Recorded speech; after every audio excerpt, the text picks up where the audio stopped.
Audio Jungle.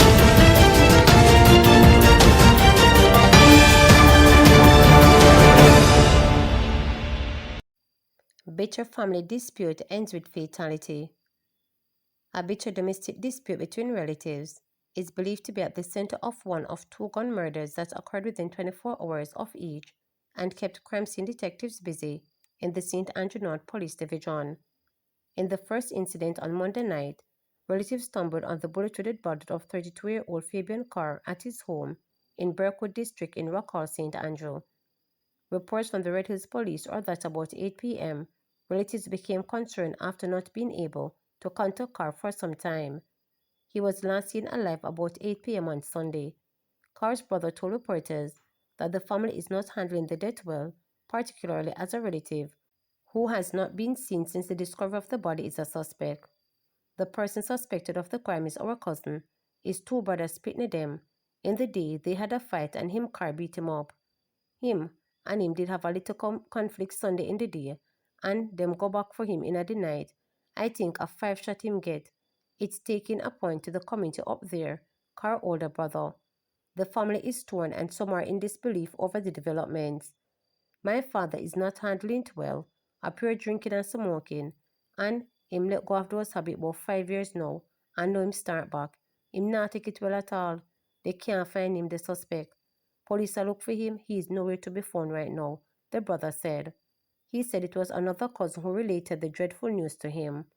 The police were called, and when the lawmen arrived, the crime scene was processed and the body taken to the morgue to await postmortem. A blood, so me feel it, man. Not because we no grow up together. Cara, my brother, he told reporters. Crime scene detectives were at the Rock Hall location when they were summoned to Belgrave Heights early Tuesday morning, where a British man, 42-year-old Nicholas Collins, had been shot and killed at his home. Reports were that about 12:03 a.m., explosions were heard at the premises and the police were summoned. Collins was found inside the house with gunshot wounds to the upper body. He was assisted to hospital where he was pronounced dead. Meanwhile, the St. Andrew North Police Division has recorded 8 murders as of March 15, a 14% increase year on year. This is one more than the 7 recorded during the same period last year. The division is also experiencing a 55% increase in shootings since the start of the year. PNP representative for St. Mary Southeast expresses concern over closure of Anatomy Hospital's operating theatre. People's National Party PNP representative for St. Mary Southeast, Christopher Brown, is calling on the Ministry of Health and Wellness and the Northeast Regional Health Authority to provide concrete timelines for the refurbishment of the Anatomy Hospital's operating theatre. I acknowledge the need for renovations, but to ensure the right actions for staff and citizens, safe and a modern healthcare environment requires efficiency and urgency, stated Brown. I am deeply concerned that the temporary closure, with only partial details on how long these renovations will take, could significantly disrupt critical healthcare services in the region. Our residents in St. Mary, particularly those in Anatomy and surrounding communities, deserve uninterrupted, high-quality medical care. This has gone on for too long with too many broken promises.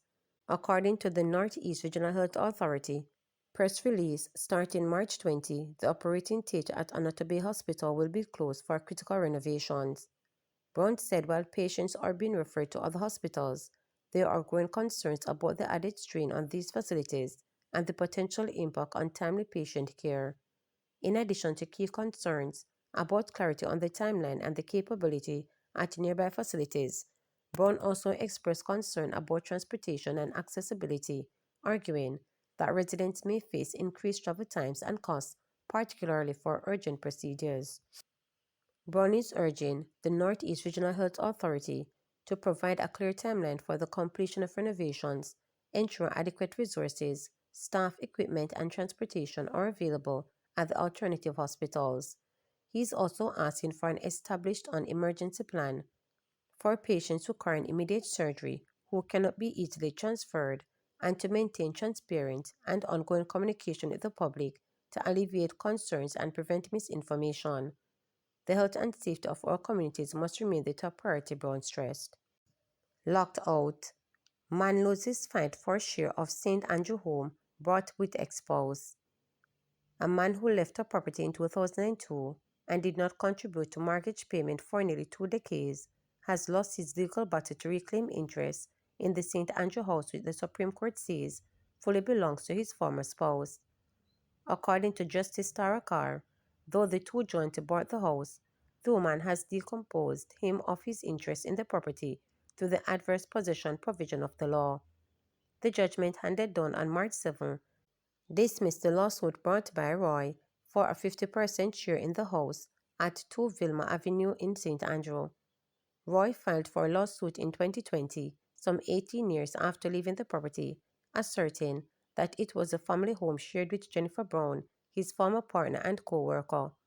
However, the court found that Brown had exercised sole control over the house for more than 2 decades, barring Roy from entry, maintaining the property, and paying the mortgage without his input. The court ruled that she has depossessed him of the interest under Section 3 and 30 of the Limitation of Actions Act, which allows a property claim to be extinguished after 12 years of continuous possession by another party. Justice Carr also ruled that Roy and Brown were not spouses under the Property Rights of Spouses Act, as their relationship did not meet the legal definition of common law union lasting at least 5 years immediately before their separation. As a result, the house could not be classified as a family home under the law. Roy and Brown were in a relationship from 1988 to 2022 and had one child together. They purchased the home jointly in 1999. However, Roy admitted to having an affair, which led to their separation in July 2002. Following the split, Brown changed the locks effectively, barring him from the home. Meanwhile, the court determined that Brown had met the legal threshold for adverse possession, finding that she had been in exclusive physical possession of the property since the claimant Roy was locked out in July 2002, Justice Carr concluded. I also find that by locking him out, the defendant has satisfied me that she intended to treat with the property as her own. She has made significant repairs to the home over the period, paid the mortgage and property taxes without the input or agreement of the claimant. Additionally, and most importantly, she has prevented the claimant from having access to the property, the judge noted. Roy argued that despite his first departure, he still held an interest in the house. He claimed to have maintained the property by paying the mortgage, cleaning the yard, and painting the house. However, Bond strongly refuted these claims, presenting bank records, tax receipts, and invoices proving that she alone had paid the mortgage and upkeep for more than 20 years. The judge accepted her position. I did not accept the evidence of the claimant as to his involvement with the property after he was unceremoniously evicted in July 2002. I am not of the view that having been locked out of the property, that he will continue to maintain it by sending persons to clean the yard, Carr stated. Under the Limitation of Actions Act, a co-worker can lose their interest in a jointly owned property if another co-worker maintains exclusive possession for 12 years or more.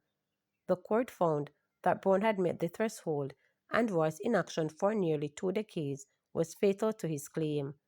Justice Carr pointed out that Brown had lived in the home undisturbed for over 12 years, making mortgage payment without assistance, fulfilling requirements of the Limitation of Actions Act. The evidence presented in stark and does not disclose a sufficient basis to find that they were living together as if they were husband and wife, said the judge, who added that Brown had demonstrated hostile actions towards Roy's claim, further strengthening her case.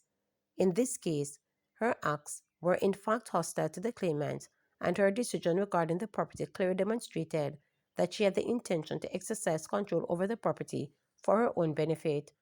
Roy has been ordered to pay Brown legal fees. Remember to subscribe, like, share, and click the notification bell for daily updates.